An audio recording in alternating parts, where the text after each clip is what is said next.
the 1st of February 1973. Well, he went out as usual that morning and got the bus to go to work down by the King's Road, and a blind man was crossing the road, so the work bus stopped to let him cross with a stick, and a brick went through the window of the van, and they threw a Mills bomb in, and it landed on Paddy's knee, and he just fell on top of it. Well, I had 3 older sisters and 1 younger brother, and we were all of school age whenever it happened, and everyone lived in the family home. There was shock and disbelief. I was probably the first one here because I was only around in LaSalle, and then my sisters would have come up from St. Louise's. You know, one of the time the school teachers had brought them up, and just the house was chaos, girls and everybody crying, and neighbours all hovering around the place. He was a very quiet man, a family man, very family orientated. His whole life was his family.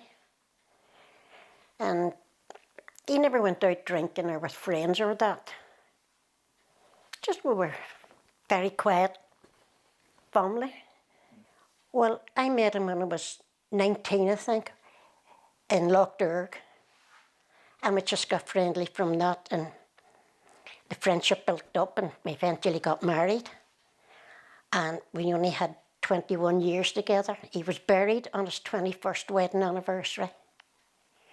But he was a very good man in the confraternity and helping where he could. I was always pushing and asking questions, and then the HET came along, although with no faith in the HET. I decided to let the HET do the investigation just to see if they could come up with any more information. They came up with little or nothing. Didn't even interview the guy that did the murder. It was a very, very poor exercise they did. But as I say, more so through RFJ and Kevin Winters. Different doors open for us, and we were able to push things further along. Well, the family approached us quite a number of years ago. Eugene would have approached us in terms of a number of questions around Albert Ginger Baker. Our chairperson at the time, Monsignor Raymond Murray, along with Father Dennis Fall, had taken statements from Albert Ginger Baker in prison, and his statements had talked about his involvement with British military intelligence and being operating as an agent involved in murders and part of the military reaction force in the 1970s. The guy that did it, Albert Baker, he was a British Army agent. He was a serving British soldier at the time of the murder, although the press put it out that he was an army deserter, but he was still a serving soldier on the payroll. He was an agent. He was sent over to join the UDA, and he was obviously reporting back all what was going on. He was responsible for 3 or 4 murders. And after it then he went back, and he was obviously told, he went into a police station in Warminster and says, I want to make a statement about being involved in trouble in Ireland. In circumstances where the state has failed to conduct an appropriate investigation, as is the case here in the HET report, for example, families find themselves with no other option than to pursue truth recovery and accountability themselves. The only mechanism by which that can be undertaken is civil proceedings. So the only recourse to a public court and an independent judge is to commence proceedings themselves. That's what Mr. Heenan's family have done in this instance. Article 2 assures that all citizens have the right to benefit from an independent investigation and effective investigation in circumstances where the state is impugned, where there is a reasonable concern that the state have been involved in a murder.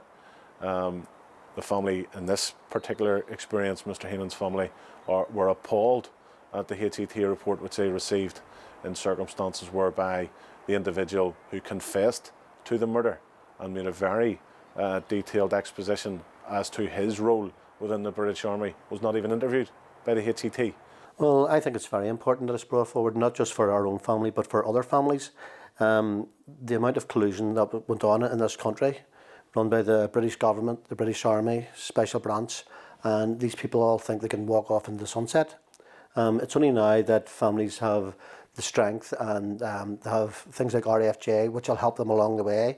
And it's only now that we can really bring these things to light. And the specific facts pertaining to Mr. Heenan's murder, the evidence was such that it appeared to ourselves and the families supporting NGO Relatives for Justice, that there was sufficient grounds to name General Frank Kitson as a named defendant in civil proceedings by virtue of the fact that he himself, by his own biography, is the architect for the military doctrine which became the policy in this jurisdiction in respect of counterinsurgency.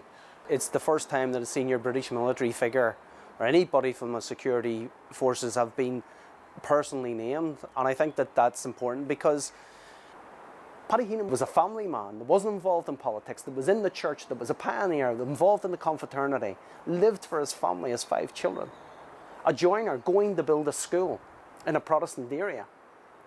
And such an attack happens and it's put down as some sort of sectarian killing and fueling a sectarian conflict. And the British present that we have a sectarian conflict. And when we scratch that surface and we look at the awful can of worms that open up, we see a British military objective and a policy rooted in Kitson's writings, rooted in his activities, the architect of all of this, and how it played itself out.